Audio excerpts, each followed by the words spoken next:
Hello students, जैसा कि मैंने आप लोगों से प्रॉमिस किया था कि पिछले वीडियो में मैंने आप लोगों को इम्परेटिव पढ़ा दिया और अब आप लोगों को मैं उसमें जो क्वेश्चंस दिया था मैंने जिसको आप लोगों ने बनाया होगा वीडियो देखने के बाद, वो मैं आप लोगों को सॉल्व कर देता हूं ताकि आप इसको अच्छे से मैच कर लें। ठीक है, इम्परेटिव सेंटेंसेस के बारे में हमने पढ़ा था कि इम्परेटिव सेंटेंसेस में order, advice, request, prohibition, suggestion, proposal इत्यादि के बारे में हम लोग पढ़ते हैं। ठीक है, अब हम लोग इसी चीज के बारे में जो क्वेश्चंस हम लोगों ने देखा था, जो एग्जांपल हम लोगों ने कर लिया था, जैसा कि आप लोग देख सकते हैं, मैं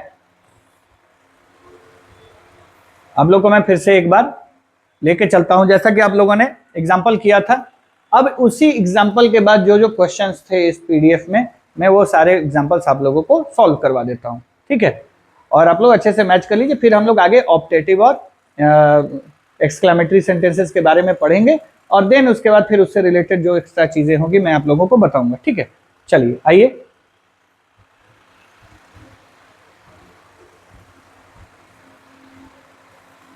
चलिए देखते हैं।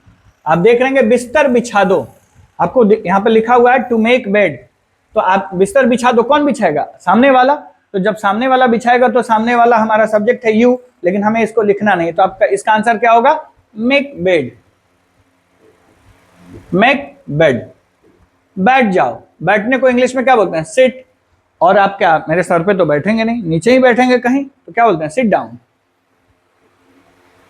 ठीक है, तो पहले का क्या हो गया? मेक बेड, दूसरे का हो गया सिट डाउन। उसे बुलाना तो, चलिए उसे बुलाना तो कॉल हिम। कॉल का मतलब बुलाना होता है, उसे के लिए हिम हर कुछ भी लगा सकते हैं, कॉमनली हम लोग मैस्कुलिन जेंडर यूज करते हैं। तो कॉल हिम। भोजन परोस दो। अब आप बताइए भोजन परोसने के लिए क्या दिया? टू ले द टेबल, तो यहां पर लिख देंगे ले द टेबल। वहां से कुर्सी लेते आओ तो, या वहां से कुर्सी लेते आओ, तो लेते आओ यानी कि लाओ, इसको हम लोग क्या बोलते हैं? Bring, bring. अच्छा, अगर एक कुर्सी हो है तो ऐसे लिखना bring a chair from there. Article में आप लोगों को मैं सिखाऊंगा कि एक क्यों लगाया जाता है। अगर यहां एक से ज्यादा कुर्सी है, जैसे मान लो मैंने कहा वहां से 2 कुर्सी लेते आओ, ब्रिंग 2 चेयर्स फ्रॉम देयर। 3 कुर्सी लेते हो, ब्रिंग 3 चेयर्स फ्रॉम देयर। वहां से कुर्सियां लेते आओ, bring the chairs from there. तो जब भी आप वहां से के लिए आपने क्या लगाया? From there. कुर्सी सिंगुलर में लिखा गया है, कुर्सियां नहीं लिखा गया, इसलिए अ चेयर। और लेते आओ या लाओ, इसके लिए हम लोग ब्रिंग यूज करेंगे। ठीक है, तो बिस्तर बिछा दो, मेक बेड, बैठ जाओ, सिट डाउन, उसे बुलाओ, कॉल हिम, भोजन परोस दो, ले द टेबल, वहां से कुर्सी लेते हो, bring a chair from there. Next, मेरी प्रतीक्षा जरूर करना। जरूर लगा है, अगर मेरी प्रतीक्षा करना, अगर ये जरूर नहीं होता तो मैं यहां लिखता wait for me. Wait for me, मेरी मतलब मेरे लिए प्रतीक्षा करना। अब एक बात जरा गौर करिए, जरूर लगा है तो यहां पर डू यूज करेंगे। डू वेट फॉर मी, जरूर या आवश्यक के लिए आपको डू लगाना है, क्योंकि इंफेसाइज कर रहा है, जोर दे रहा है। उसे जरूर लेते आना। उसे लेते आना अगर हम लोग क्या होते हैं, जैसे तो उसको बोलेंगे टेक हिम। ठीक है, अब एक बात समझ लीजिए, जैसे बोले लेते आना, यहां पे अंडरस्टूड है take him with you. Take him with you, लेते आना। ठीक है, जरूर के लिए डू टेक हिम। ठीक है, अच्छा एक और चीज है, जैसे मान लो मैं अपने बच्चों को स्कूल ले जाता हूं, I take my children to school.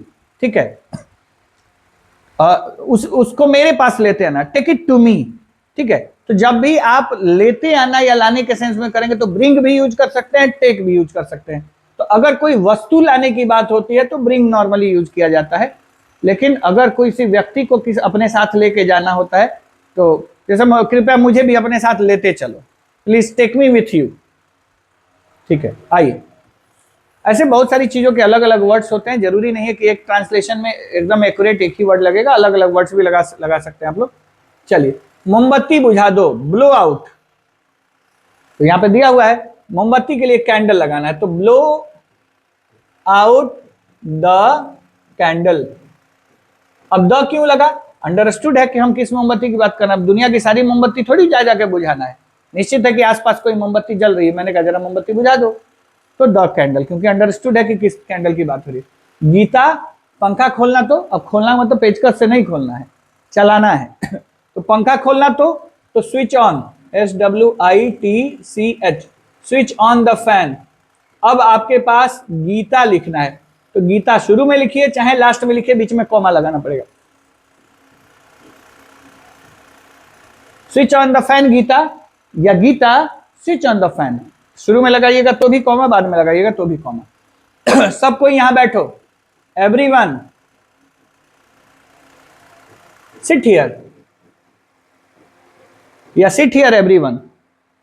Next, यहां आओ तो शीला, कम हियर शीला, या शीला कम हियर। चलती ट्रेन में मत चढ़ो, मत से शुरू हुआ, देख लीजिए यहां पर सेंटेंस मत लगा है, मत जब आएगा तो आपको डोंट लगाना है। Don't get on, get on का मतलब चढ़ना, ठीक है। और चलती ट्रेन है, चलती ट्रेन मतलब running, don't get on the running train. अच्छा, यहां द की जगह ए भी लगा सकते हैं, don't get on a running train, मतलब मैं ये कहना चाहता हूं किसी भी चलती ट्रेन पर मत चढ़ना, don't get on a running train. यहां पर मतलब मैं जनरल सेंस में सलाह दे रहा हूं, लेकिन मान लीजिए मैंने कहा है देखो चलती ट्रेन पर मत चढ़ना, don't get on the running train, ठीक है। तो आप ए लगा सकते हैं इस सेंस में कि मैं किसी भी ट्रेन की बात कर रहा हूं, ठीक है। द भी लगा सकते हैं। चलिए, बहस मत करो, बहस करने को इंग्लिश में क्या कहते हैं? आर्ग्यू। क्या कहते हैं? आर्ग्यू। मत लगा इसलिए डोंट, डोंट आर्ग्यू, आर्ग्यू से ही आर्ग्यूमेंट बना हुआ है। यहां उससे बात मत करो, मत फिर लगा है, तो इसके लिए क्या यूज करिएगा? डोंट। बात करने को कहते हैं टॉक। अच्छा, टॉक के साथ जब भी ऑब्जेक्ट आएगा तो बीच में टू लगेगा, ठीक है। उससे बात मत करो, तो डोंट टॉक टू हिम, उससे बात मत करो। यहां मत थूको, थूकने को इंग्लिश में क्या कहते हैं? स्पिट। मत लगा है, डोंट स्पिट हियर, ठीक है। तो देख लीजिए क्या लिखा हुआ है, मोमबत्ती बुझा दो, ब्लो आउट द कैंडल। अच्छा, जरूर भी लगा हुआ है, देखिए यहां पर जरूर मिसिंग हो गया था, तो यहां पर आपको डू लगाना पड़ेगा, do blow out the candle, ठीक है। अगर जरूर नहीं होता तो डू नहीं लगाते। गीता पंखा को switch on the fan Geeta, या Geeta switch on the fan. सबको यहां बैठो, एवरीवन सिट हियर, या सिट हियर एवरीवन। एवरीबॉडी भी लगा सकते हैं, बॉडी और वन में कोई अंतर नहीं होता है, ठीक है। बाकी आप आंसर देख सकते हैं, यहां हो तो Sheela come here, Sheela Sheela come here. Don't get on the running train, चलती ट्रेन पर मत चढ़ो, या don't get on a running train. Don't argue, ठीक है, या डोंट टॉक टू हिम, बहस मत करो, डोंट आर्ग्यू। मुझसे बहस मत करो, डोंट आर्ग्यू विथ मी। उससे बात मत, डोंट टॉक टू हिम, यहां मत थूको, डोंट स्पिट हियर। तो आप देख सकते हैं कि ये जो आपके मतलब जितने भी ये क्वेश्चन थे, इसका आंसर मैंने कर दिया। अब हम लोग आगे की तरफ बढ़ेंगे। चलिए, अब रिक्वेस्ट वाले की तरफ आ जाते हैं हम लोग। क्या लिखा हुआ? कृपया खड़े हो जाएं, तो प्लीज स्टैंड अप, या स्टैंड अप प्लीज। प्लीज आप शुरू में भी लिख सकते हैं, लास्ट में भी। कृपया दरवाजा बंद कर दें, प्लीज सब में, प्लीज शट द डोर या close the door, shut the door या क्लोज द डोर, ठीक है। चलिए नेक्स्ट, कृपया करके अपना वोट मुझे दें, ठीक है।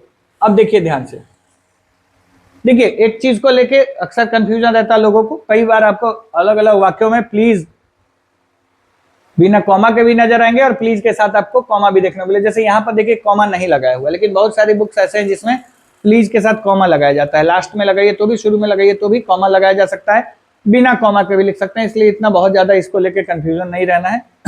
देखिए यहाँ पर लिखा भी है, प्लीज का प्रयोग आके शुरू में किया, अंत में किया जाता है, साधारणतः शुरू में किया जाता है।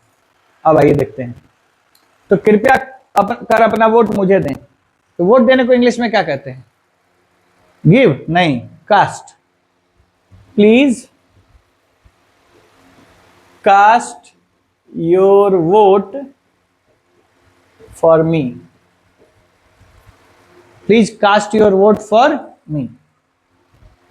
कृपया कर अपना नाम बताइए। Please tell your name, please tell your name. कृपया कर इन भिखारियों की मदद करें। प्लीज, प्लीज की जगह काइंडली भी लगा सकते हैं, ठीक है। Please help these beggars, please help these beggars. आप थोड़ा आराम अवश्य कीजिए। तो जब डू टेक रेस्ट प्लीज, अच्छा प्लीज नहीं भी लगाएंगे तो अंडरस्टूड है, प्लीज, ठीक है। तो डू टेक रेस्ट या डू टेक रेस्ट प्लीज। आप यह फिल्म जरूर देखें। Do watch this film, do watch this film, do watch this film, ठीक है। आप अपने स्वास्थ्य का ध्यान जरूर रखें। Do take care of your health. अब एक बात समझिए, टेक केयर ऑफ हेल्थ के अलावा भी आप बोल सकते हैं लुक आफ्टर योर हेल्थ, ठीक है। कृपया यहां हल्ला न करें, कृपया यहां हल्ला न करें। Please don't make a noise here, या don't make a noise here please. Please को आप शुरू में लास्ट में कहीं भी लिखिए। कृपया झूठ मत बोलें। Please don't tell a lie, please don't tell a lie, ठीक है। अब इसको एक चीज ध्यान रखिएगा, अगर आप प्लीज शुरू में लगाते हैं डोंट को आप स्मॉल लेटर से लिखिए, और अगर प्लीज को लास्ट में लेके जाएंगे तो डोंट को कैपिटल लेटर से लिख सकते हैं, ठीक है। तो यहां आपने देखा कि अगर आपको प्लीज या काइंडली यूज करना है तो काइंडली शुरू में लगाएंगे। मैंने सब में प्लीज लगाया, ठीक है। आप काइंडली भी लगा सकते हैं, प्लीज को आप शुरू में और आगे दोनों जगह लगा सकते हैं, ठीक है।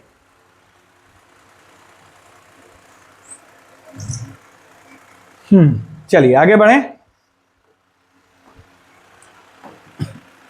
अब यहां पर सलाह वाली बातें, तुम डॉक्टर से जरूर राय लो, जरूर।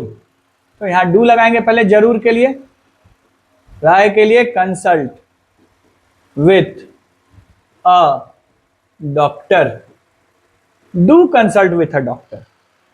आप यह किताब अवश्य पढ़ें, डू रीड दिस बुक।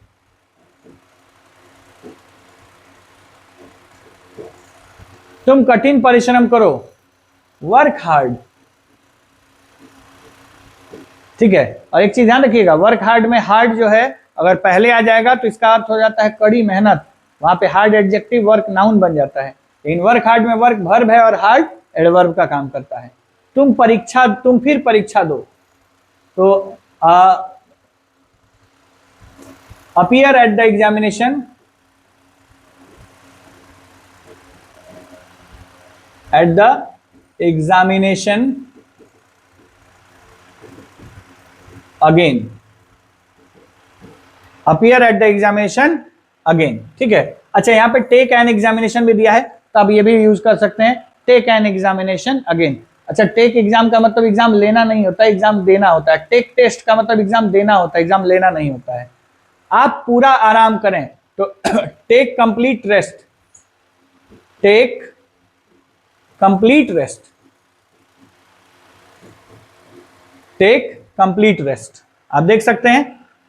उसके बाद तुम जंजीर न खींचो, don't pull the chain, don't pull the chain, ठीक है। तुम किसी को गाली मत दो, डोंट एब्यूज एनीवन,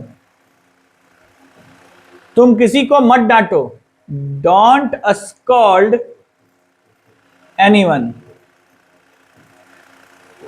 आप रोज व्यायाम जरूर करें, तो जरूर लग गया तो डू लगाइए, do take exercise daily, daily या एवरीडे। आप मुझसे कल अवश्य मिलें, डू मीट मी टुमारो, ठीक है।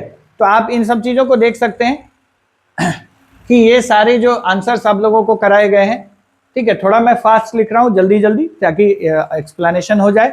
इसके बाद मैं आप लोगों को ऑप्टेटिव और एक्सक्लेमेटरी सेंटेंसेस के बारे में भी पढ़ाऊंगा। तो आप देख सकते हैं ये सारे आंसर आपके सामने हैं। अगर कोई डाउट हो तो आप मुझे कमेंट में बता सकते हैं।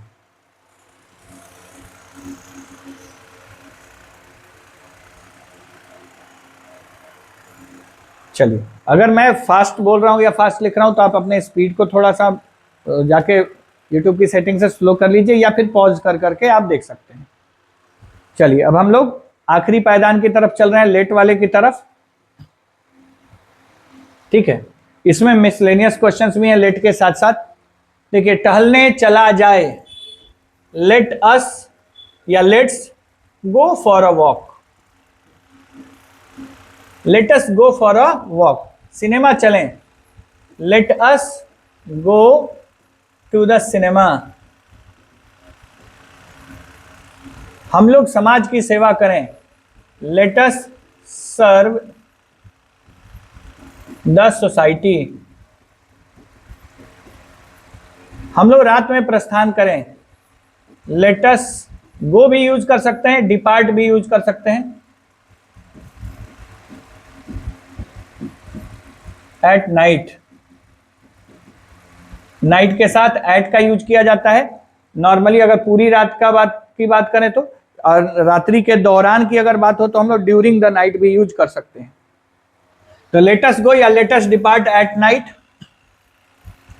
आज हम लोग खेलने चलें, let us go to play today. Let us go to play today. ठीक है, तो यहां तक आप देख लीजिए, टहलने चला जाए, let us go for a walk, let us go to the cinema, let us serve the society, let us go और depart at night, let us go to play today. चलिए नेक्स्ट, उन लोगों को यहां आने दो। देखिए यहां तक 5 तक लेटस था, उन लोगों को यहां आने दो, तो यहां हो जाएगा लेट देम कम हियर। ये भी लेट से शुरू है लेकिन इसमें लेटस नहीं लगा है, लेट देम। यहां तक में बोलने वाला भी शामिल है। लेटस कब लगता है? जब लेटस तब लगता है जब बोलने वाला भी कार्य में शामिल हो। चलो चलें यानी मैं भी चलूंगा, चलो उसकी मदद करें यानी मैं भी चलूंगा। समझ में आई बात? लेकिन उसको यहां आने दो, इसमें मैं बोलने वाला शामिल नहीं है। लेट देम कम हियर, उसे थोड़ा आराम करने दो। Let him take some rest. Take की जगह हम लोग हैव का भी यूज कर सकते हैं। Let him take some rest. Rekha को पढ़ने दो, लेट रेखा रीड। अगर अध्ययन के सेंस में होगा तो रीड की जगह स्टडी भी लगा सकते हैं। उसे मत झगड़ने दो, डोंट लेट हिम फाइट, चाहे quarrel. Don't let him fight या क्वेरल भी यूज कर सकते हैं। क्वेरल का मतलब भी झगड़ना होता है। उसे नहाने दो, लेट हिम टेक बाथ। ठीक है, टेक की जगह हैव भी लगा सकते हैं। उस बच्चे को वहां जाने दो, let that child go there. Let that child go there. आप समझ सकते हैं, लेट के बाद देखिए इसका फॉर्मूला हमेशा ध्यान रखिएगा। लेट के बाद हम लोग उस व्यक्ति के बारे में लिखेंगे जिसको अनुमति देना है। जैसे उस बच्चे को वहां जाने दो, तो उस बच्चे को अनुमति देना है जाने के लिए, इसी लेट के बाद द चाइल्ड लगा हुआ है, और तब उसको जो काम करने देना है वो वर्ब लगेगा। ठीक है, तो हमेशा याद रखना है कि लेट के बाद उस नाउन प्रोनाउन का यूज करेंगे जिसको अनुमति देना है काम करने के लिए। उसके बाद जो काम, जिस काम को करने की अनुमति देना है वो वर्ब लिखना है। ठीक है, मैं इसको खत्म करने के बाद आपको इसको थोड़ा सा बता दूंगा। उन लोगों को आने मत दो, मत लग गया तो यहां यूज करेंगे don't. Don't let them come here. Don't let them come here. उसे फिल्म नहीं देखने दो, don't let him watch the film. Film देखने के लिए नॉर्मली या टीवी देखने के लिए, मैच देखने के लिए वॉच यूज किया जाता है। ठीक है, तो उसे फिल्म देखने नहीं दो, don't let him watch the film. Suman को सोने दो, तो let Suman sleep. Let Suman sleep. ठीक है, अब मैं 15 को नीचे यहां लिख देता हूं, कृपया उसे हल्ला करने मत दो, तो प्लीज लगा देंगे इसमें, प्लीज डोंट लेट हिम, हल्ला मत करने दो, मेक अ नॉइज।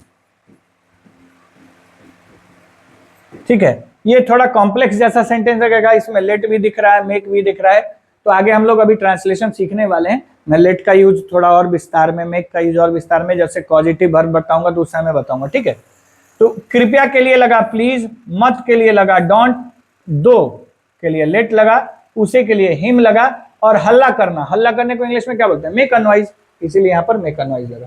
कृपया उन लोगों को वहां जाने मत दो, ये तो कृपया के लिए पहले प्लीज लगा लीजिए, प्लीज डोंट, यहां पर भी डी स्मॉल में लिख लीजिए क्योंकि प्लीज शुरू में लगा हुआ है, please don't let them go there. तो कृपया के लिए लगा प्लीज, मत के लिए डोंट, दो के लिए लेट, उन लोगों के लिए देम, जाने के लिए गो, और वहां के लिए देयर।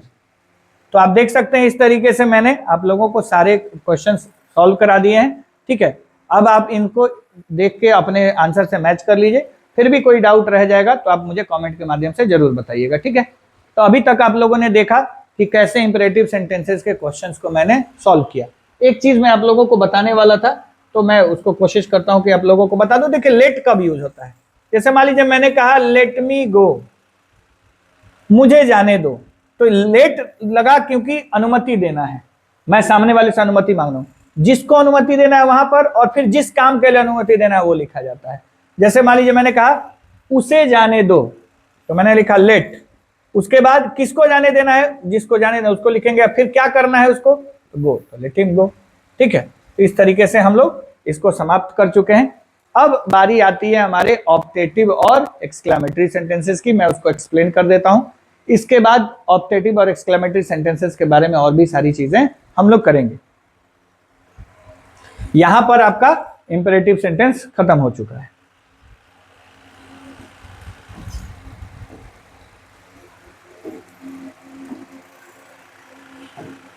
चलिए, इंपेरेटिव हम लोग पढ़ चुके थे, अब हमारी बारी है ऑप्टेटिव पढ़ने की।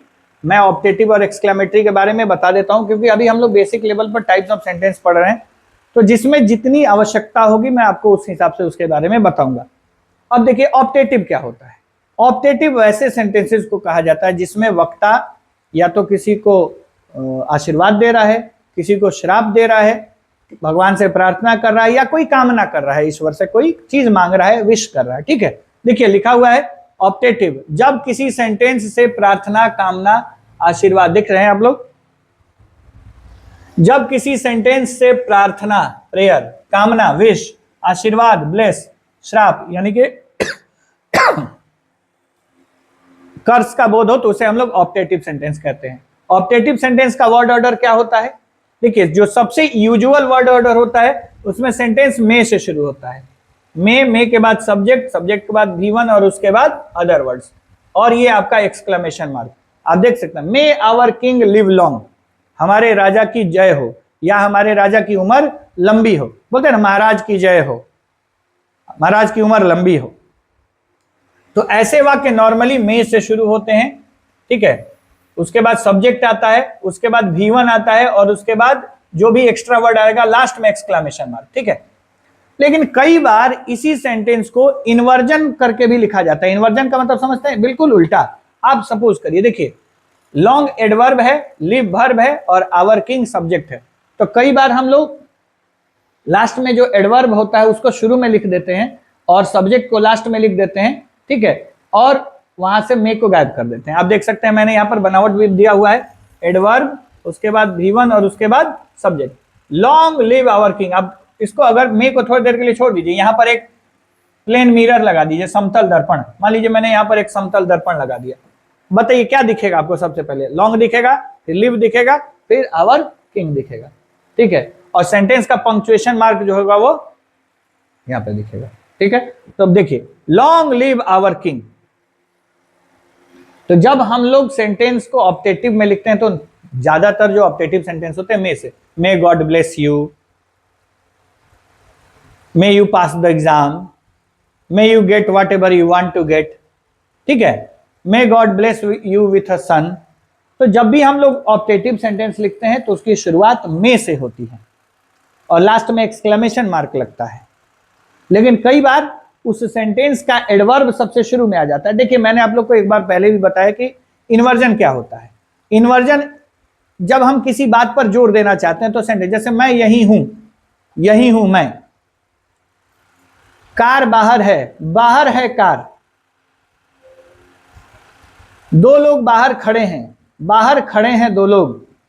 तो जब आप इन्वर्जन करते हैं तो आप नॉर्मली एडवर्ब को शुरू में लिखते हैं। वैसे इन्वर्जन एक बड़ा टॉपिक है, उसमें और भी कुछ ऑप्शंस होते हैं, उसमें कुछ रूल्स होते हैं। मैं आप लोगों को बताऊंगा कि कब कब इन्वर्जन यूज किया जाता है। ये एडवांस ग्रामर की चीज है, इन्वर्जन को मैं पढ़ाऊंगा आप लोगों को। लेकिन यहाँ पर बेसिक लेवल में जानिए कि अगर कई बार मे नहीं भी होता है तो लोग कंफ्यूजन में पड़ जाते हैं कि मे तो दिया नहीं है, तो ये ऑप्टेटिव कैसे हो सकता है। जी नहीं, मे नहीं होता है, मे अंडरस्टूड होता है और सेंटेंस का जो सब्जेक्ट होता है वो लास्ट में, वर्ब बीच में और एडवर्ब जो होता है वो शुरू में यूज किया जाता है। तो उसको भी हम लोग ऑप्टेटिव कहते हैं। ठीक है,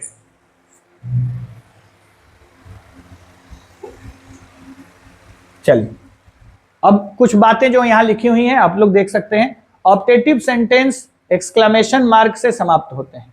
सामान्यतः ऑप्टेटिव सेंटेंस में से शुरू होते हैं, लेकिन कभी कभी अपनी बातों पर जोर देने के लिए सेंटेंस को एडवर्ब से भी शुरू किया जाता है, या कभी कभी में नहीं भी लिखा जाता है लेकिन में का भाव छिपा रहता है। मे गॉड सेव यू या गॉड सेव यू। अच्छा देखिए, ये इन्वर्जन नहीं है लेकिन यहां पर भी मे का इस्तेमाल नहीं किया गया, तो जरूरी नहीं है। अंडरस्टूड चीजों को हम लोग क्या कर सकते हैं, कई बार हटा भी सकते हैं। गॉड सेव यू, आप लोगों को इस तरीके के सवाल मिलेंगे, एरर में सवाल मिल सकता है, फिल इन द ब्लैंक में सवाल मिल सकता है, God blank you exclamation mark. तो अब एक बात समझिए, एक्सक्लेमेशन मार्क लगने का मतलब क्या, कि वो या तो एक्सक्लेमेटरी है या तो ऑप्टेटिव है। और अगर सेंटेंस में कोई इंटरजेक्शन आया नहीं है तो वो फिर एक्सक्लेमेटरी भी नहीं है, सिर्फ ऑप्टेटिव है। तो अगर आपको बेसिक्स पता है, interjection oh, ah, alas, hurray, wow, fie fie, इस तरीके ब्रावो जैसे शब्दों के बारे में पता है कि ये इंटरजेक्शन है, तो हमेशा ध्यान रखिए कि इंटरजेक्शन अगर आया है तो एक्सक्लेमेटरी है, इंटरजेक्शन नहीं आया है, एक्सक्लेमेशन मार्क है, तो वो सेंटेंस ऑप्टेटिव हो सकता है। लेकिन ये ध्यान रखिए कि उसका मीनिंग भी क्लियर होना चाहिए, जरूरी नहीं है। देखिए, इंग्लिश में रूल्स हैं लेकिन कई बार वाक्य लेखकों के अनुसार भी चला जाता है। कई बार ग्रामेरियंस और जो राइटर्स होते हैं उनके बीच में कंट्रोवर्सी भी होती है, तो ग्रामेरियंस को ही झुकना पड़ता है, उसे राइटर्स के अकॉर्डिंग थोड़ी बहुत फ्लेक्सिबिलिटी देनी पड़ती है। ठीक है, तो मीनिंग भी प्रेयर वाला आना चाहिए, ब्लेसिंग वाला आना चाहिए, कर्स वाला आना चाहिए, विशेष वाला आना चाहिए, तभी ऑप्टेटिव है। अदरवाइज एक्सक्लेमेशन, जब एक्सक्लेमेटरी सेंटेंस होते हैं तो इंटरजेक्शन यूज होता है। इंटरजेक्शन का मतलब होता है कि कोई घटना किसी के साथ अचानक घटी और उसने उसके ऊपर रिएक्ट किया। ओह, आई हैव लॉस्ट माई वे, आह, कुछ भी, आहा, वाओ, व्हाट, हाउ, इस तरीके के इंटरजेक्शन यूज किए जाते हैं। तो उम्मीद करता हूं आप लोगों को समझ में आया होगा कि ऑप्टेटिव सेंटेंस क्या होते हैं। चलिए आगे बढ़ते हैं एक्सक्लेमेटरी सेंटेंसेस की तरफ।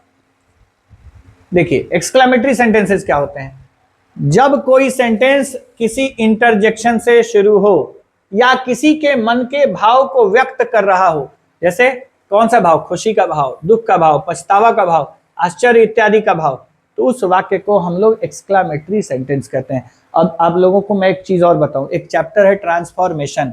इवन नरेशन जब आप पढ़ेंगे तो जब हम लोग सेंटेंस को डायरेक्ट से इनडायरेक्ट स्पीच में चेंज करते हैं तो सेंटेंसेस को असर्टिव में लिखना होता है। इसका मतलब कि हर प्रकार के वाक्य को आप अल्टीमेटली असर्टिव फॉर्मेट में लिख सकते हैं। तो ऑप्टेटिव सेंटेंस को और एक्सक्लेमेटरी सेंटेंसेस को भी असर्टिव में लिखा जा सकता है। असर्टिव भी कई प्रकार से लिखे जाते हैं। एक, सिर्फ वर्ड का ऑर्डर चेंज कर दिया, जैसे मे यू लिव लॉन्ग, तो उसका ऑर्डर चेंज करके यू मे लिव लॉन्ग लिख दीजिएगा तो असर्टिव फॉर्मेट हो जाएगा, लेकिन मीनिंग नहीं बदलेगा। तो कहने का मतलब यह है कि बिना अर्थ बदले हम लोग अगर किसी सेंटेंस को दूसरे टाइप में लिखते हैं, जैसे इंटरोगेटिव को असर्टिव में, असर्टिव को इंटरोगेटिव में, जैसे मान लीजिए मैंने कहा who doesn't know Gandhi ji, Gandhi ji को कौन नहीं जानता है। अब बता दीजिए जरा, ये देखने में क्या लग रहा है, इंटरोगेटिव, लेकिन सेंस क्या कह रहा है कि हर व्यक्ति गांधी जी को जानता है, एवरीवन नोज गांधी जी। ठीक है, मैंने कहा व्हाट अ ब्यूटीफुल प्लेस, क्या सुंदर जगह है, इसका मतलब मैं ये कहना चाहता हूं it is a very beautiful place. तो कई बार असर्टिव मीनिंग वाले वाक्य को दूसरे तरीके से बोला जाता है तो उसे वापस असर्टिव में लिखा जा सकता है। इंटेरोगेटिव से असर्टिव, असर्टिव से इंटेरोगेटिव, ठीक है। उसी तरीके से एक्सक्लेमेटरी से असर्टिव, असर्टिव से एक्सक्लेमेटरी। तो ये ट्रांसफॉर्मेशन का पार्ट है जिसे हम लोग ट्रांसफॉर्मेशन में पढ़ेंगे। अभी हम लोग सिर्फ टाइप्स ऑफ सेंटेंस पढ़ रहे हैं, तो इसलिए इसमें अगर हम बहुत डिटेल में जाएंगे तो फिर हमारा रास्ता भटक जाएगा। फिर हम लोग अब जैसे कि मैंने इंटेरोगेटिव में मैंने आपको यस नो और WH के बारे में बेसिक बताया, लेकिन क्वेश्चन टैग पूरा पढ़ाया। अब मैं चाहता तो उसको नहीं पढ़ाता, अभी सिर्फ टाइप्स ऑफ सेंटेंस तक सीमित रखता। उसी तरीके से मैंने इंपरेटिव पढ़ाया, उसमें मैंने आपको क्वेश्चंस वगैरह बनाए, तो वो थी अलग पढ़ाने वाली चीजें। लेकिन मुझे लगा कि नहीं, बीच में पढ़ा देने से कुछ कुछ कॉन्सेप्ट क्लियर होता है। फिर मैं एक मैराथन क्लास इसके ऊपर लूंगा जिसमें मैं अभी तक जितना मैंने पढ़ाया है उसको मैं एक बार कंप्लीट कवर अप करूंगा। शायद वो वीडियो 1.5 घंटे 2 घंटे तक भी जाए। उसमें मैं क्वेश्चंस वगैरह भी बनवाऊंगा। उसमें हो सकता है कि WH वर्ड्स की कुछ यूजेज, कुछ, क्योंकि ये अलग सेक्शन है, सारी चीजें अलग अलग पढ़ाई जाएंगी। लेकिन ये सारी छोटी छोटी चीजों को मैंने एक्यूमुलेट करके एक सिंगल वीडियो में मैं पढ़ाऊंगा ताकि आप लोगों को और अच्छे से समझ में आए। तो आप लोगों को मैं फिर से कहूंगा कि एवरीडे रात को 8 बजे आप लोग जरूर जुड़िए और अपने डाउट्स और जिस भी टॉपिक पर आप चाहते हैं कि मैं वीडियो बनाऊं। हाँ, एक बात और, देखिए, मेरे सामने कोई किताब या कोई टेलीप्रॉम्प्टर नहीं है और एक ह्यूमन बीइंग से मिस्टेक हो सकता है। तो हो सकता है कि कुछ पढ़ाते समय कोई कॉमा, कोई फुल स्टॉप, कहीं कैपिटल लेटर, कहीं स्मॉल लेटर की गलती हो जाए। तो ऐसा नहीं है कि मुझे नहीं आता है इसलिए मुझसे वो गलती हुई है। कई बार ऐसा होता है कि एक लंबे स्ट्रेच में पढ़ाइएगा तो आपको उस समय परेशानी थोड़ी हो जाती है। कई बार आप एग्जॉस्टेड फील करते हैं, कई बार आप बहुत ज्यादा टायर्ड फील करते हैं, तो भी आपसे मिस्टेक्स हो जाते हैं। कई बार आपको पता होता है लेकिन लिखते समय मिस्टेक हो जाता है, तो वो चीज आप लोग मुझे मेंशन करके बता सकते हैं कि सर यहाँ पर मिस्टेक था, तो मैं उसको निश्चित है अगली बार में सुधारूंगा। क्योंकि देखिए, बहुत सारे टीचर्स ऐसे होते हैं जो किसी दूसरे टीचर के वीडियो देखेंगे तो वो अपना काम नहीं करना चाहते हैं। अब मुझे बताने की जरूरत नहीं कि कौन कौन लोग ऐसा करते हैं। आप लोग देखते होंगे बहुत सारे टीचर्स, उनका काम बस ये है दूसरे के क्वेश्चन में, आंसर में गलतियां ढूंढना। देखिए, कोई भी टीचर है तो बिना जानकारी के वो पढ़ाने नहीं आया है। जिसको कॉन्फिडेंस की कमी है, नॉलेज है लेकिन कॉन्फिडेंस की कमी है, वो कैमरा फेस करने से थोड़ा घबराता है या उसको एक्सपीरियंस नहीं है कैमरा फेस करने का। वो ज्यादातर बच्चों के बीच में ही पढ़ाया है, इसलिए वो हमेशा वो बच्चों के बीच में कंफर्टेबल रहता है। बच्चों के बीच में उसके पढ़ाने का जो स्किल है और स्टैंडर्ड है वो काफी अच्छा होता है। लेकिन कैमरे के सामने कई बार वो हेजिटेट होता है। हम लोगों ने चूंकि कई बार वीडियोस बनाए हैं तो उतना हमारे पास ना हेजिटेशन है। मैं लाइव भी पढ़ा सकता हूं, मैं आप लोगों को ग्रामर की सारी चीजें पढ़ा सकता हूं। लेकिन आप लोग देखिए, बहुत लोग PPT बना के पढ़ाते हैं। ये तो मेरा खुद का पढ़ाया हुआ है, ऑलरेडी मैंने इसको क्लास में पढ़ाया था, तो मैंने इसको PDF में सेव कर लिया ताकि बच्चों को इसका फायदा मिल सके। मुझे इसकी आवश्यकता नहीं है, मैं इसको हटा के भी आप लोगों को अक्सर चीजें समझाता हूं या इसको पढ़ने से पहले ही मैं आप लोगों को चीजें समझाता हूं। लेकिन फिर भी गलतियां हो सकती हैं। एरर करना एक सामान्य मानवीय भूल है, एक सामान्य मानवीय गुण है। तो आप लोगों से ये निवेदन है कि आप इसके आधार पर जज मत करें, क्योंकि कई बार ऐसा होता है कि 99% या 99.9% सही होने के बाद भी 0.1% या 1% के चलते लोगों को जज किया जाने लगता है। तो मैं आप लोगों को एक्सक्लेमेटरी सेंटेंस बता रहा था। देखिए ध्यान से कि जब कोई सेंटेंस किसी इंटरजेक्शन से शुरू हो या किसी के मन के भाव को व्यक्त कर रहा हो, जैसे खुशी, दुख, पछतावा, आश्चर्य इत्यादि, तो उसे एक्सक्लेमेटरी सेंटेंस कहते हैं। ठीक है, एक्सक्लेमेटरी का वर्ड ऑर्डर क्या होता है? देखिए, सामान्यतः आपको सेंटेंस जो है वो इंटरजेक्शन से शुरू मिलेगा। इंटरजेक्शन पार्ट्स ऑफ स्पीच का वो पार्ट है जो हमारे साथ होने वाली अचानक जो घटनाएं होती हैं उसको, देखिए, सब्जेक्ट, वर्ब, ऑब्जेक्ट, इंटरजेक्शन जो होते हैं, ध्यान से देखिएगा, इंटरजेक्शन जो होते हैं वो पार्ट्स ऑफ स्पीच के पार्ट होते हैं जो हमारे साथ होने वाली अचानक जो घटनाएं हैं उसके रिएक्शन के रूप में आते हैं। जैसे ओह, आह, अलास, हुर्रे, ये सब वैसे एक्सप्रेशंस हैं। ये जब तभी आपके मुंह से निकलेंगे जब आपके साथ कोई अचानक घटना घटेगी। और एक बात मैं बता दूं, आप इंग्लिश के एक्सप्रेशंस की बात कर रहे हैं, लेकिन अगर आप हिंदी भाषी हैं या बंगाली बोलते हैं या गुजराती, पंजाबी, मराठी कुछ भी बोलते हैं, तो जरूरी नहीं है कि आपका इंटरजेक्शन यानी आपका जो विस्मयादि बोधक जो शब्द या भाव है वो अंग्रेजी से मैच करता हो। लेकिन चूंकि आप इंग्लिश पढ़ रहे हैं तो आह, अलास जैसे शब्दों का ही आपको प्रयोग करना है। ठीक है, अब देखिए, ओह कई बार हमारे मुंह से निकल जाता है, आई हैव लॉस्ट माई वे, मैं अपना रास्ता भूल गया। अच्छा, व्हाट और हाउ से भी सेंटेंस शुरू होते हैं। देखिए, व्हाट, हाउ, उसके बाद एडजेक्टिव, उसके बाद नाउन, प्रोनाउन, उसके बाद लास्ट में सब्जेक्ट। ठीक है, अब देखिए, व्हाट अ ब्यूटीफुल प्लेस, इतने तक भी हम छोड़ सकते थे। व्हाट अ ब्यूटीफुल प्लेस, ये इट इज लिखिए चाहे मत लिखिए, ठीक है। सब्जेक्ट के बाद यहाँ पर आप वर्ब ऐड कर सकते हैं, ठीक है। हो सकता है ये लिखते समय मिसिंग हो गया हो, आप यहाँ पर वर्ब ऐड कर सकते हैं। तो देखिए ये जो है ये बहुत मैंडेट, ये जो आप देख रहे हैं ये मैंडेटरी नहीं है, इतने पर भी चल सकता है। व्हाट अ ब्यूटीफुल प्लेस, बस एक्सक्लेमेशन मार्क वहां से उठ के प्लेस के पास आ जाएगा। क्या जगह है, क्या सुंदर जगह है। ये इट इज अंडरस्टूड भी होता है, और कई बार आपको यही it is, he is, she is जो लिखा होता है वो इसको असर्टिव में बदलने में मदद करता है। जैसे मान लीजिए मैंने कहा व्हाट अ ब्यूटीफुल प्लेस, इसका मतलब it is a beautiful place या it is a very beautiful place. What a beautiful girl, यानी what a beautiful girl she is, तो she is a very beautiful girl. What a tall boy, या what a tall boy he is, it means he is a very tall boy. तो जब भी आप what या how से शुरू करते हैं तो यहां पर सब्जेक्ट प्लस वर्ब लिख भी सकते हैं, नहीं भी लिख सकते हैं। कई बार नहीं होता है, अंडरस्टूड होता है, तो अगर नॉन लिविंग है तो इट लगाइए, लिविंग है तो लड़के के लिए ही लगाइए, लड़की के लिए शी लगाइए, और प्लुरल है तो दे लगाइए, ठीक है। अब देखिए उसके बाद how, how fast he runs, जब हाउ से शुरू होता है तो आपको सब्जेक्ट वर्ब मिलता है। जैसे देखिए he runs, how fast he runs, कितना तेज दौड़ता है वो, इसका मतलब वह बहुत तेज दौड़ता है। He runs very fast. How beautiful you are, it means you are a very you are very beautiful. How expensive it means it is very expensive. तो आप देख सकते हैं अब oh, ah, alas, hurray, fie fie, what, how, bravo, congratulation, ये सारे शब्द जो है एक्सक्लेमेशन मार्क के साथ अगर यूज होते हैं तो ये इंटरजेक्शन का ही काम करेंगे, ठीक है। अब देखिए एक्सक्लेमेटरी सेंटेंस कुछ अन्य प्रकार से भी लिखे जाते हैं। अब देखिए मैं आपको बता रहा हूं ये ट्रांसफॉर्मेशन चैप्टर का पार्ट है, ये बेसिक लेवल का चल रहा है, तो बेसिक इंग्लिश है तो इसको बेसिक तक ही रखा जाए। जैसे ही मैं थोड़ा अपर लेवल में जाऊंगा तो फिर हम लोग डिस्ट्रैक्ट हो जाएंगे, ठीक है।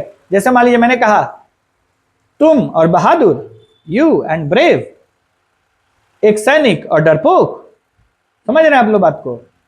या आप लोगों ने सुना होगा it is kind of you to help me, you are so nice, इस तरीके से हम लोग बोल सकते हैं ना, बड़ी आपकी कृपा है कि आपने मेरी मदद की, तो it is so nice of you to help me. तो जब आप काइंड ऑफ, नाइस ऑफ, तो ये एक्सक्लेमेटरी सेंटेंसेस के अलग अलग प्रकार हैं जिसको आप ट्रांसफॉर्मेशन में ही पढ़ सकते हैं। ट्रांसफॉर्मेशन जब मैं पढ़ाऊंगा तो कंप्लीट ट्रांसफॉर्मेशन का चैप्टर पढ़िएगा। अभी आप समझिए कि एक्सक्लेमेटरी सेंटेंसेज वो सेंटेंस होते हैं जिनकी शुरुआत नॉर्मली इंटरजेक्शन से होती है। कई बार आपको यहीं पर इंटरजेक्शन के साथ एक्सक्लेमेशन मार्क मिल जाएगा, कई बार एक्सक्लेमेशन मार्क सेंटेंस के लास्ट में मिलेगा, ठीक है। तो ये रहा अभी तक का आप लोगों का टाइप्स ऑफ सेंटेंस, जिसमें मैंने आपको असर्टिव, इंटरोगेटिव, इंटरोगेटिव में yes no question, WH question, question tag पढ़ाया, इंपरेटिव पढ़ाया जिसमें ऑर्डर, एडवाइस, रिक्वेस्ट पढ़ाया, लेट वाला सेंटेंस पढ़ाया, ऑप्टेटिव मैंने बताया कि कैसे कभी मे लगा के आ सकता है, ज्यादातर मे वाले सेंटेंस होते हैं, बिना मे का भी यूज होता है जिसमें ब्लेसिंग, कर्स, विशेष, प्रेयर की बात होती है। एक्सक्लेमेटरी सेंटेंस है जिसमें हम लोग इंटरजेक्शन का इस्तेमाल करते हैं, और विस्मयादि बोधक यानी विस्मय हो जाने को दर्शाया जाता है, ठीक है। तो अभी तक आप लोगों ने टाइप्स ऑफ सेंटेंस पढ़ा। इसके बाद मैं आप लोगों को दिखा देता हूं कि इसमें कुछ क्वेश्चंस हैं, मैं आप लोगों के लिए क्वेश्चन छोड़ देता हूं, फिर से मैं अगली वीडियो में इन सारे क्वेश्चंस को आप लोगों के सामने सॉल्व करूंगा।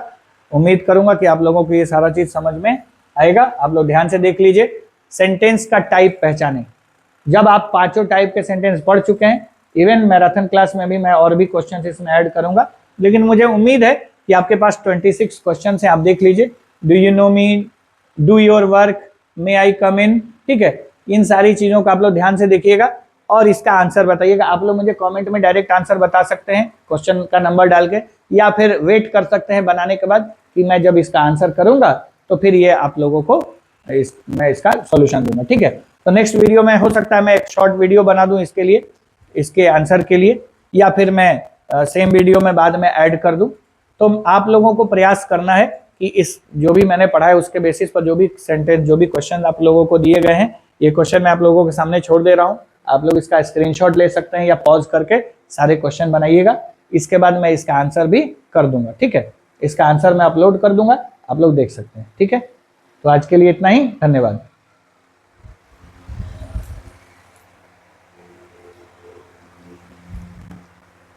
सो हेलो स्टूडेंट्स, जैसा कि मैंने आप लोगों को पांचों टाइप्स ऑफ सेंटेंस पढ़ा दिए हैं।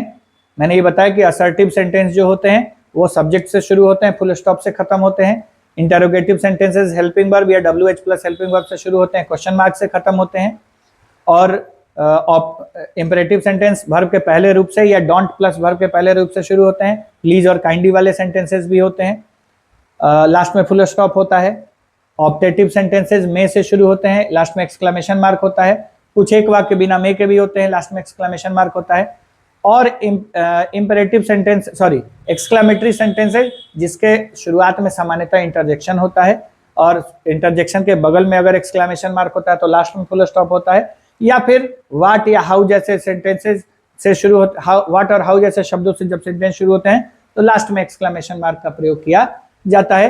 तो उसको हम लोग पहचानेंगे। आइए आप लोगों के सामने मैं स्टार्ट करता हूं इन सारे सेंटेंसेस को पहचानना। देखिए, डू यू नो मी, आप देख रहे हैं यहाँ पे क्वेश्चन मार्क है। जितने भी सेंटेंसेस में आपको क्वेश्चन मार्क दिख जाए आंख मूंद के, आप उसको क्या कहिएगा कि ये इंटरोगेटिव है। इसमें ज्यादा कुछ सोचना ही नहीं है। क्वेश्चन मार्क मतलब इंटरोगेटिव, क्वेश्चन मार्क मतलब इंटरोगेटिव, तो आपको ज्यादा कुछ नहीं सोचना है। देखिए, तो आप मिला लीजिए, मैंने जितने भी को भी राउंड किया है, क्वेश्चन नंबर 1, 3, 5, 7, 10, 11, 13, 17, 18, 19, 21, 22 और 26, ये सारे के सारे क्वेश्चन मार्क से खत्म हुए हैं। तो बिना ज्यादा कुछ सोचे आप इसको क्या कहेंगे, इंटरोगेटिव। ये सारे सेंटेंसेस क्या हैं, इंटरोगेटिव, प्रश्नवाचक। ठीक है, आपको उसमें कहीं WH वर्ड मिलेगा या कहीं हेल्पिंग वर्ब मिलेगा, लेकिन लास्ट में क्वेश्चन मार्क मिला ना, उसके बाद सोचिए ही मत।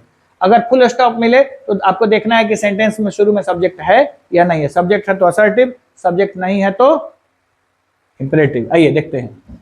Do your work, full stop है यहां पर, लेकिन इसमें कोई सब्जेक्ट नहीं है, तो ये क्या है, इंपेरेटिव है।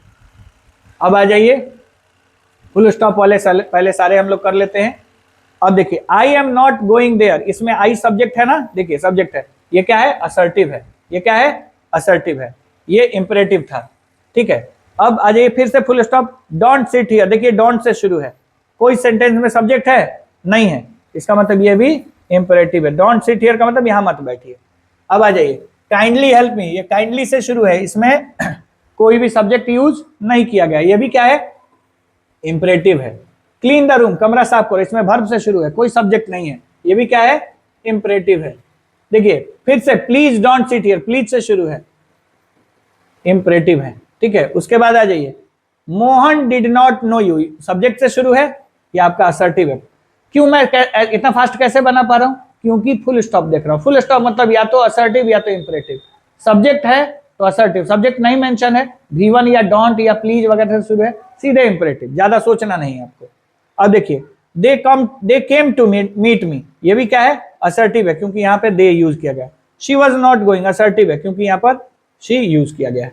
तो आप देख सकते हैं कि जितने भी फुल स्टॉप वाले सेंटेंसेस हैं उसमें मैंने कैसे असर्टिव और कैसे इंपेरेटिव चुना। बहुत आसान है, आपको देखना है कि सेंटेंस के शुरू में सब्जेक्ट है कि नहीं। अगर सब्जेक्ट है तो वो असर्टिव है, सब्जेक्ट नहीं है तो इंपेरेटिव है।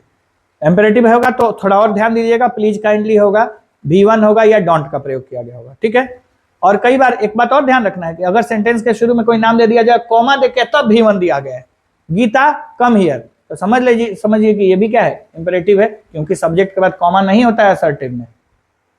अब आ जाइए एक्सक्लेमेशन मार्क वाला। देखिए, may you live long, exclamation mark है, मे से शुरू है, ये क्या है, ऑप्टेटिव। उसके बाद व्हाट अ ब्यूटीफुल प्लेस, इसमें व्हाट से शुरू है, लास्ट में एक्सक्लेमेशन मार्क है, ये क्या है, एक्सक्लेमेटरी। उसके बाद आ जाइए, हाउ ब्रेव यू आर, इसमें भी हाउ से शुरू है, क्वेश्चन नंबर 8 हाउ से शुरू है, ये भी क्या है, आपका एक्सक्लेमेटरी है। अब उसके बाद आ जाते हैं next, yes, what a man you are, what से शुरू है, एक्सक्लेमेशन मार्क है, एक्सक्लेमेटरी। तो मुझे लगता है हम लोगों ने सारा कर लिया। यस, 1 आपका interrogative, 2 imperative, 3 interrogative, 4 optative, 5 interrogative, 6 exclamatory, 7 interrogative, 8 exclamatory, 9 assertive, 10 और 11 दोनों interrogative, 12 imperative, 13 interrogative, 14 15 imperative, 16 imperative, 17 18 interrogative, 19 interrogative, 20 assertive, 21 22 interrogative, 23 exclamatory, 24 assertive, 25 assertive और 26 interrogative। तो आप देख सकते हैं कैसे मैंने आप लोगों को ये सारे क्वेश्चंस बनवाए। आप लोग पहले ट्राई किए होंगे बना के, अब आप लोगों को आंसर दे दिया मैंने, ठीक है। तो इस तरीके से हम लोगों ने टाइप्स ऑफ सेंटेंसेस कंप्लीट कर लिए हैं। लेकिन फिर मैं आप लोगों को कह रहा हूं कि मैं एक आज कल या परसों जब भी मेरे पास लंबा समय होगा या प्रोबेबली संडे को मैं एक मैराथन क्लास दूंगा। मैं आराम से वीडियोस को अच्छे से रिकॉर्ड कर लूंगा, सारी चीजें और भी कुछ एक्स्ट्रा चीजें बीच में अगर आवश्यक होंगी प्रैक्टिस के पॉइंट ऑफ व्यू से तो मैं उसको भी इंक्लूड कर लूंगा। जैसे WH वर्ड की प्रैक्टिस करानी है मुझे, देन उसके बाद एक मैराथन क्लास रहेगा आप लोगों के लिए 1.5-2 घंटे का, आप उसको पूरा देखिए। और एक चीज और, अगर आप सीखने के व्यू से मेरे वीडियोस पर आ रहे हैं तो इसको स्किप मत करिए, क्योंकि मैं एक एक पॉइंट बहुत गहराई तक जाके बताने की कोशिश करता हूं। हाँ, चूंकि ये वीडियो है, सामने से क्लास होता है तो आदमी आप लोगों के डाउट्स को उसी समय रियल टाइम में सॉल्व कर लेता है, लेकिन फिर भी मेरा प्रयास रहता है कि जो डाउट पॉसिबल हैं, जो मुझे लगता है कि बच्चे यहाँ पर कंफ्यूज होते हैं, उन डाउट्स को मैं ऑटोमेटिकली सॉल्व कर देता हूं। उसको मैं ऑलरेडी बता देता हूं आपके मन में डाउट आने से पहले ही, या डाउट आया आपके पूछने से पहले ही मैं आपको आपके डाउट को क्लियर कर दूंगा, ठीक है। आ जाइए, देखिए इसके बाद अब हम लोगों को ऑर्डर ऑफ वर्ड्स, जिस वर्ड ऑर्डर के लिए मैंने पहला वीडियो बनाया था कि हिंदी वर्सेस इंग्लिश, तो आप देख सकते हैं एक बार इस चीज को एक नजर आप लोग देख लीजिए कि इसके बाद आपको क्या पढ़ने को मिलने वाला है। बहुत इंपॉर्टेंट चीज है कि कैसे असर्टिव सेंटेंसेस के वर्ड ऑर्डर होते हैं, उनमें कौन कौन सी चीजें इस्तेमाल की जाती हैं, ये सारी चीजें मैंने वर्ड ऑर्डर में मेंशन की हुई हैं, ठीक है। इसके अलावा देख लीजिए, मैं आप लोगों को कुछ कुछ चीजों से अभी ही अवगत करा देता हूं, आप लोगों को इसके बारे में पता चल जाएगा, फ्रीक्वेंसी क्या होता है, ठीक है। आप लोग देख सकते हैं, तो ये सब चीजें मैं आप लोगों को इसके बाद पढ़ाऊंगा। बहुत इंपॉर्टेंट और बहुत ही यूजफुल मेरा ये पूरा बेसिक इंग्लिश का कोर्स है। इसके अलावा एडवांस इंग्लिश कोर्स और वर्ड्स से रिलेटेड मैं बहुत जल्दी आप लोगों को वर्ड के भी वीडियोस बना के दूंगा और एरर्स के भी वीडियोस बना के दूंगा। और मैं आप लोगों के जो कोर्स बुक की किताबें हैं 9, 10, 11, 12 की CBSE बोर्ड और बिहार बोर्ड की किताबें, उनको भी मैं एक्सप्लेन करूंगा, उनको बहुत बारीकी से उनकी चीज़ों को बताऊंगा, उनके वर्ड्स, उनके क्वेश्चन आंसर को एक्सप्लेन करूंगा। लेकिन तब तक अभी आप लोग बेसिक इंग्लिश पढ़िए ताकि आपकी इंग्लिश ठीक हो। ट्रांसलेशन का भी स्पेशल मैं वीडियो बनाऊंगा, जिसमें ये वर्ड ऑर्डर पढ़ाने का असली मकसद ट्रांसलेशन और वर्ड के अरेंजमेंट को सिखाना ही होता है। तो अगर आप ये सीख जाएंगे तो ट्रांसलेशन भी आपका आसान हो जाएगा, ठीक है। तो फिलहाल के लिए इतना ही, थैंक यू।